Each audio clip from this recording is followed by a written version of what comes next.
Thanks for joining us for another episode. Today we're going to be talking about containment, eradication, and of course, recovery. So I'm assuming we're going to go in alphabetical order here, start with containment. We are. We've been discussing the typical phases of an incident response plan in cybersecurity. And in the last episode, you heard Sophie and I detailing for you the detection and analysis. We know a big part of that was those indicators of compromise. Wonderful, wonderful things that we can use to help us find an attacker as they are initially carrying out their nefarious behavior against our organization. But in today's episode, as we said, we're going to move into the containment, eradication, and recovery phases. It all begins with containment. One of the things you have to really worry about right off the bat here is the scope that you are dealing with. Imagine your ability to contain things is going to be dramatically different if it's one host system that is affected, as opposed to, let's say, 5,000 host systems. What if it's one network device versus 50 network devices? So we really have to try as best as we can to isolate what that scope is. Once we do that, we typically have segmentation that we can take advantage of. Now, segmentation is a broad brush term here for a lot of different technologies that can be in existence in your network. And I'm here to give you great news, as networking is my primary expertise. One of the things that we do now with segmentation in our networks is actually micro segmentation. So we're interested in really containing end systems as isolated as we can and reducing broadcast domains and things of that nature. This trend towards micro-segmentation in the network really helps out in a cybersecurity attack environment. Let's think about some attack that's going to proliferate via a broadcast packet.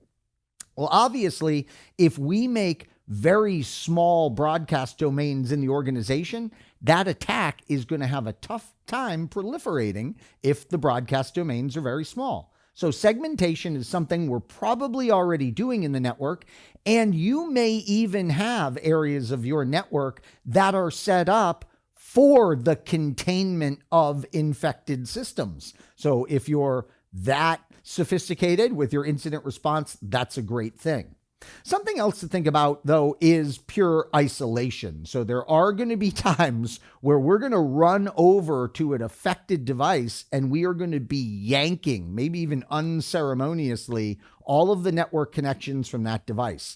We do have attacks where the machines that are infected must be completely isolated from the network.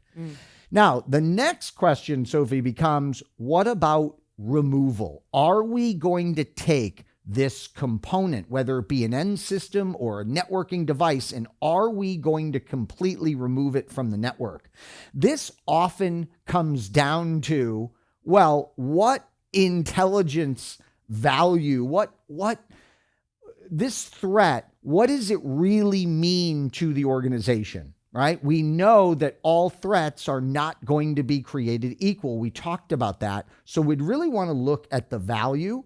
Also, what may come into play here is crime scene evidence. Remember that legal hold concept where we may have to go, okay, wait a minute, we're shutting down access from this equipment to the rest of the network, but we are not allowed to touch the equipment beyond that because we have to make sure we can get that key evidence for the legal implications. And then, of course, this is a big one. We have to be honest about our ability to restore the system. So a lot of times what will happen is the machine is being attacked, but we cannot bring that machine. We cannot isolate that system because we have no way to do a restoration. We want to try and avoid that at all costs, of course, in our designs. But hey, let's face it, a lot of the times we will have an infected system still doing its job, and that's because we have no way to remove and replace that system. Plus, I would imagine if it's going to interfere at all, not just with your ability to restore it later, but right now, if it's going to interfere with like the business that you're doing, That's is it right. worth it to take it out? One of the concepts we're going to talk about, Sophie, is BC. And that doesn't stand for before Christ in this case. It stands for business continuity. And that's it, exactly. The business has to continue. And so that's going to be a major factor in just how quickly we isolate. So what is the eradication phase then, right? We have containment. We've discussed that. What's the eradication phase? Well, if you check with the NIST, and yes, the NIST has standards on all this stuff, they simply say, look, eradication means all systems have been restored to a known good state. Now, Sophie, you know me, I don't like to put a lot of text on my slides. I also don't like to do all caps on my slides, but I did that here because before we would eradicate, we have to pause and we have to think about evidence gathering, right? You wouldn't want to be in that awkward position of running into your supervisor's office and going, I eradicated the security threat. And then they look at you and go, wait a minute, what do you mean you eradicated it? We need it. We need to collect that evidence. And you know, that'd be a dope moment. Yeah. So make sure you've got all the evidence that you need before you consider eradicating. Now, notice the next thing the NIST begs us to do, and that is to rebuild instead of repair. Now, this makes good sense, right, Sophie? Because let's say this attack came in a certain vector and it looks like, oh, they tried to delete some data and they failed.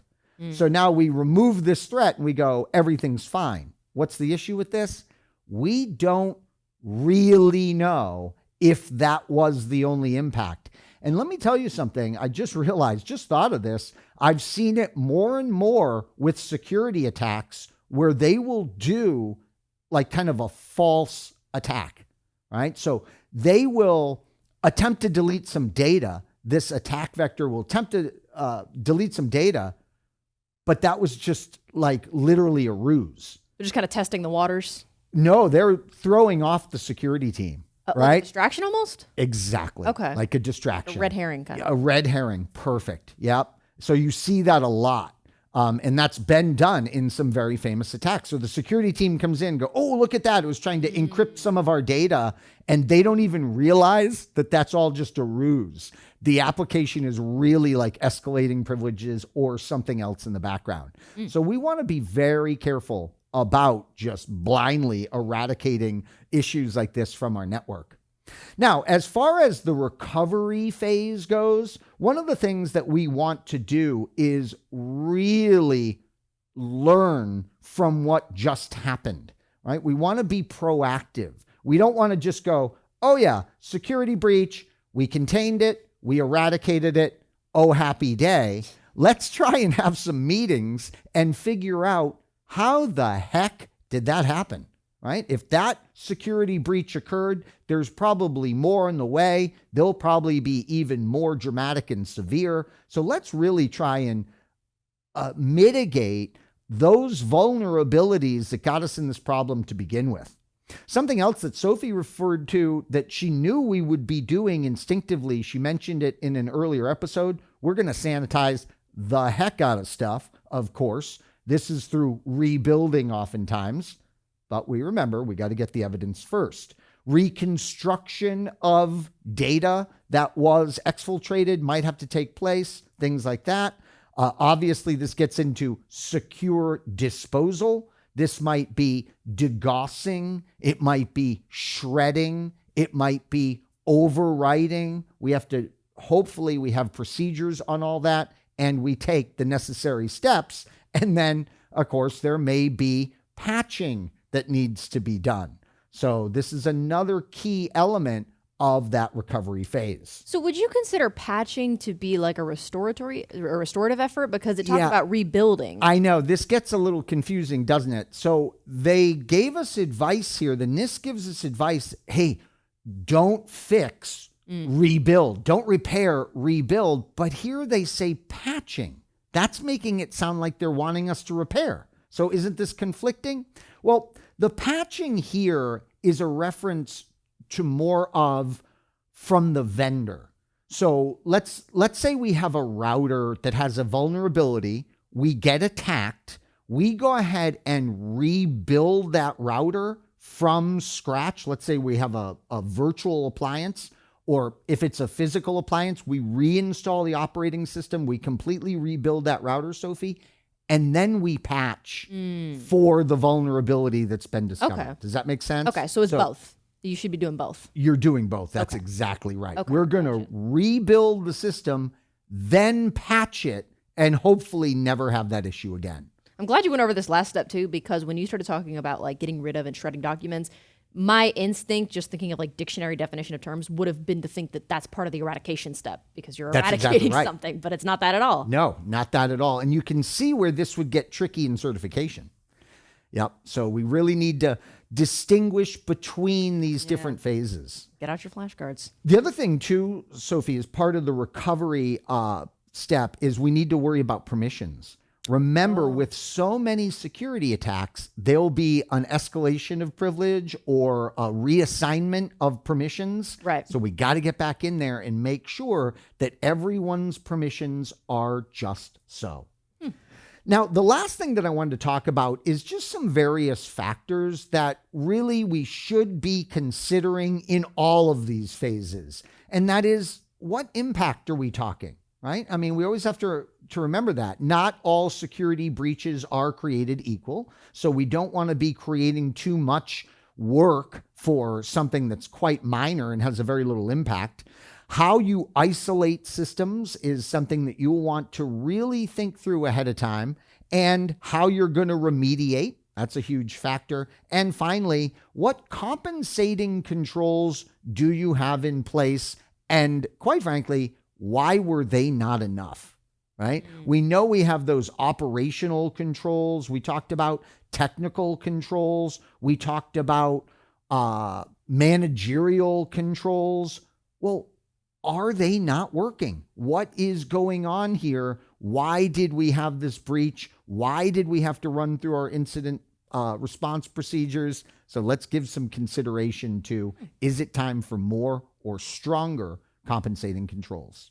Yeah. And this is good because a lot of this is going to be, I mean, this is consistently, these are the phases that you're going to go through. Do you think that depending on maybe the organization or the company, maybe the nomenclature is a little bit different? Yes, same thing. So we gave the official phases as defined by someone like the NIST, right? But oh my gosh, in companies, this will vary. It should vary. The NIST will even tell you, look, we're going to give you ideas on how you should handle your incident response, but this has to be very customized. Sophie, you made me think of something else just now. Think about the incident response plan here at ACI, right, compared to the Pentagon. Right? It's going to be very different. I would hope. Yep, it's going to be very different. So, I mean, we have to remember that too. I'm a little embarrassed we didn't bring it up till now. Security environments are going to differ based on the organization that you're dealing with. Here at ACI Learning, we don't deal with a bunch of sensitive information. We're creating training on IT, but my goodness, the landscape would vary dramatically if you were dealing with a government agency that is attacked endlessly. And most government agencies now are attacked endlessly. Yeah, unfortunately, yes. Yep. So, all right. Well, ending on that happy note. Yeah, geez. This positive. was the worst depressing episode ever. Just kidding. But we did learn a lot of useful information when you're dealing with an attack or a threat. I guess a breach would be another word for it. Yes. Good to know those phases of containment, eradication, and then, of course, recovery. But that's not all. We've got more for you coming up next, so don't go away. But until then, thank you for joining us, and we'll see you next time.